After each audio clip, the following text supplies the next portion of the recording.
Hi, I'm Alana. Nintendo have revealed two new 3DS models with new designs and internal tweaks, including updated CPUs and built-in NFC support. Even though the consoles are just like updated versions of the 3DS and the 3DS XL, quite like the original DS to the DSi, the screens are bigger, the buttons have changed colors. There's a little second directional stick for easier camera controls, and there are two new buttons on the back. But I particularly like the change of the X, Y, A, B buttons. Certainly seems familiar. #SNES. The actual CPU upgrade means that aside from things like the eShop running a little bit faster, certain games will only be coming to the new versions of the 3DS and 3DS XL, namely the newly announced Xenoblade Chronicles port.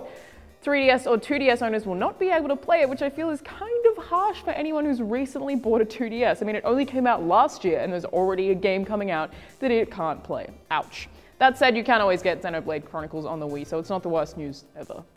Both the new consoles and the new 3DS Xenoblade Chronicles have only been announced for Japan so far, though, with a Nintendo of America representative saying, "We have no plans to launch these products in the Americas this year."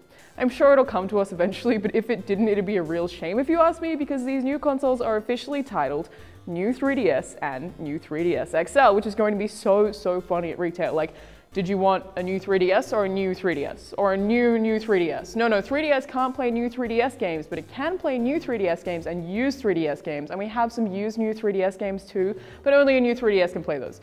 Shout out to all the GameStop employees who have to explain that one to parents. Have fun. A new Saints Row game has been announced, well, kind of. The game is called Saints Row Gat Out of Hell and is not to be confused with Saints Row 5. It's more like a DLC for Saints Row 4, but not. It's kind of similar to Far Cry 3 Blood Dragon if you played that, and if you haven't, what are you doing with your life? Play it, but back to Saints Row. It looks like the Saints are messing around with a Ouija board when the president is sucked into hell, and Saints members Johnny Gat and Kinsey jump in to help out. This is why you don't play with Ouija boards, kids. You will get sucked into hell and probably die. Don't say I didn't warn you. The map of hell is supposed to be about half the size of Saints Row 4's Steelport, though it honestly looks pretty much exactly the same, just more hellish. Funny that. Apparently there will also be a bunch of new weapons, my personal favorite of which is called the Armchair Mageddon. And you don't actually need to own Saints Row 4 to get Gat Out of Hell, which is the same as Far Cry 3 Blood Dragon, by the way. I'm still mad at you for not having played that, unless you have, in which case, keep up the good work. If you don't own Saints Row 4 at all, though, a re-release of the game called Saints Row 4 Re-Elected is coming to the Xbox One and PlayStation 4, which will also include Gat Out of Hell. By itself, Gat Out of Hell is going to cost $19.95 when it releases on the PlayStation 3, PlayStation 4, Xbox 360, Xbox One, and on PC on the 27th of January next year. The Australian Competition and Consumer Commission, or the ACCC for short, because screw saying that every time, is suing Valve because of Steam's shady refund policy. See, I'm Australian and I didn't even know this, but apparently the fact that Steam doesn't offer any refunds on games conflicts with Australian consumer rights under Australian consumer law. Specifically, and kind of obviously, it conflicts with Australians' right to a refund. The ACCC allegations regarding Steam include consumers not being entitled to a refund for any games sold by Valve via Steam in any circumstances, Valve excluding, restricting, or modifying statutory guarantees and/or warranties that goods will be of an acceptable quality, and Valve not being under any obligation to repair, replace, or provide a refund for a game where the consumer had not contacted and attempted to resolve the problem with the computer game developer, and the statutory consumer guarantees did not apply to games sold by Valve.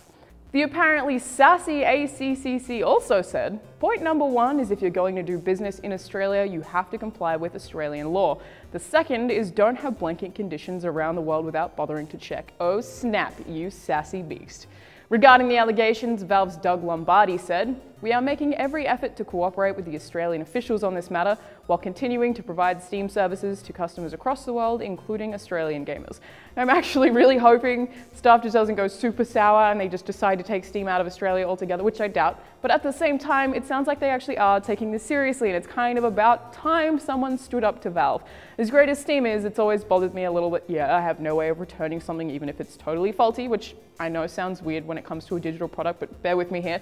And the games I buy are technically never mine at all. If I want to get rid of my Steam account, there go the games I bought and installed. It's not cool, man. I'll keep you guys updated on that one as the story unfolds, though. I'm Alana, and thanks for watching Button Bash.